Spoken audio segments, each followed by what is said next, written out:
Hello and welcome to today's episode of the Jacksonville Jaguars Insider Podcast.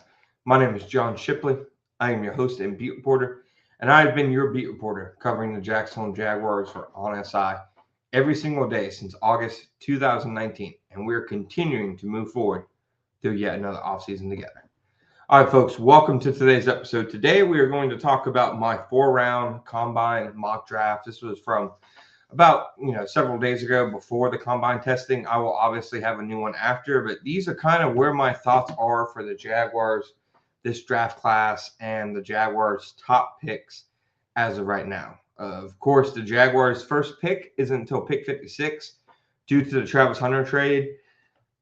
I'd like to remind people that could change between now and the draft. That could even change on draft night. Perhaps the Jaguars, make some kind of move to where they're picking before 56. Perhaps they're picking after 56. Who knows? All I know is that with this regime, it might be a little too early to say exactly that they're going to be picking at 56. Now, the Jaguars aren't at the combine this week. At least general manager Liam Cohen and general manager James Gladstone and head coach Liam Cohen aren't. They aren't the only ones. There are several head coaches and general managers not at the combine. It certainly is not exclusively the Jaguars. And if you see Aaron Glenn sleeping during the drills, which can't blame him at all, there's no real point for him being there. You can understand why it's not that big of a deal that the Jaguars aren't there. Honey Badger gave an interview yesterday where he was talking about the 2013 draft process. He said his weirdest interview was with the Jaguars, who at the time, it was the first year, the Dave Caldwell, Gus Bradley era. And he said he gets into the interview room, somebody sits in front of him, and he asks him to guess who all the people in the room are. But that's what the Jaguars are missing. Now, that's what there's so much hand-wringing over, and there is. You see it, I see it. Then I'm not sure what we're doing here. Nonetheless, my 4-round Jaguars combine and mock draft, number 56, I go with a name who I've seen pop up a lot for the Jaguars around that range, Ohio State cornerback Davison Igbinosun. Excuse me if I'm mispronouncing his last name, but he's somebody who he clearly, I think, kind of fits their mold. He's a big player. He's long. He's athletic.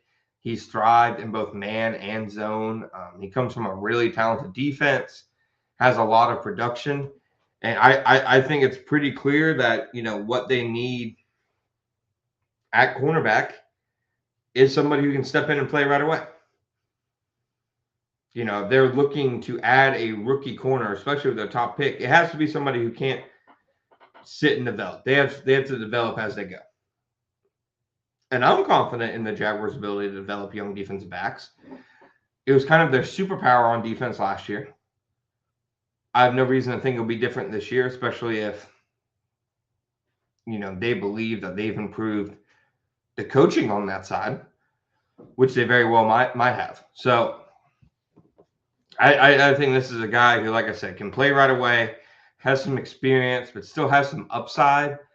He can thrive in zone, but I don't think he's limited to just zone, which I think potentially was kind of an issue with the Jaguars last year. Maybe is one of the things that they're looking, to change moving forward. I'm not sure that they want to be I wouldn't say predominantly. I'm not sure they want to be a 95% of the time zone team. Not to say that was their split last year, but you get what I'm saying. I think that they would like to have some versatility in the back end and the ability to play different coverages depending on the situation or opponent. I think he'd give them the opportunity to do that. Put him on the outside. Travis Hunter's on the outside. Jarian Jones can play outside or inside. Same with Christian Braswell. You have Jordan Lewis coming back. I'd probably add another corner, whether in the draft or in free agency. And I think that gives you a room that you can win with in 2026 and beyond. I mean, if he develops into a quality starting corner, you have a really strong future there between him, Jones, and Travis Hunter, all, 3 young guys on rookie deals who obviously are very talented at the corner position. All right. My next pick, round 3, pick number 81, I went with Iowa State defense tackle Dominique Orange. I think Orange, like I've said, this class, it's a lot of nose tackles, 1 techniques, 2 techniques. there aren't many just pure three technique disruptors. Caleb Banks and Peter Woods, I think, are the two obvious big names. Caleb Banks, I think, is testing himself into first-round territory. I'd be shocked if he's there at 56. Peter Woods, even if he doesn't necessarily go first round, I think he has the pedigree and the reputation that he'll go not long after that. So, to me, I'm looking at kind of those next tiers of defensive tackles. I think the Darrell Jacksons, the Dominique Oranges. I'll be honest, a little bit out on Lee Hunter right now. He for all my hand-wringing about guys who skip the combine and how I wish people would actually participate in the combine nowadays, he should have sat it out. He just had an absolute brutal showing. He looks like a guy who just unfortunately has very little juice to him. Dominique Orange, like I said, he's more of a big body, but it feels like he has some juice. It feels like he has some range. He can give you a little something more than just, being a standard two-down gap filler. So I think that there's some potential there. I think early on he can make an impact and make plays against the run as you develop him and hopefully kind of find, some more production and talent as a pass rusher than he showed at Iowa State. Round 3, pick number 88, I went in Pittsburgh linebacker Kyle Lewis. I think that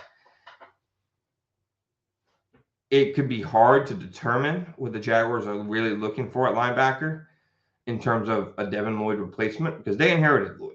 Obviously, he played a fantastic role for them, and they had a very specific role for him. But he's a unique player with a unique skill set. I'm not sure. I think Anthony Hill out of Texas is somebody who can do similar things to Lloyd. I'm not sure how many other guys there are.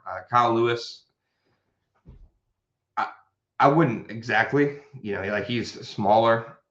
Just a smaller frame than Lloyd, but a lot of range, great coverage ability, very violent, a lot of production, a lot of turnovers. He's somebody who I think, would be a spark plug added to the defense. And if there was something the Jaguars were missing at the linebacker position last year, in my opinion, it was that sideline-to-sideline speed. That was, I think, the big reason why quarterbacks had so much success scrambling against them. Because, Devin Lloyd had a great year, but he's more of a downhill thumper. Or, a pure middle of the field guy. Same with Fourier. They are not sideline to sideline, in my opinion, linebackers who are going to be running down, more athletic and mobile quarterbacks. I think Kyle Lewis can be that guy. Round 3, pick number 100. I went with Michigan edge defender Jyshawn Barham. He's a guy who has played, behind some really talented players in the past, but you look at the metrics and his run stuff is way up there. I think he can still be developed as a pass rusher, obviously, but I truly believe that the Jaguars place an immensely high emphasis on run defense from the defensive end spot. You saw it last year with Hines Allen and Trayvon Walker, even Danny Strigow. The important role that position plays on the defense against the run. And I think he could step in and play in that rotation right away as the Jaguars, kind of work with him and kind of develop his pass rush. I think that you can obviously, in this edge class, find guys on day 2 who can play specific roles. Edge is one of those positions where it's hard to find a difference maker. Not impossible, but hard after round 1. But you can find role guys pretty well. LT Overton, considered him, but after the combine that he had, I think it's likely better for the Jaguars to move on from that consideration. The final pick I gave them, Alabama tight end Josh Cuevas.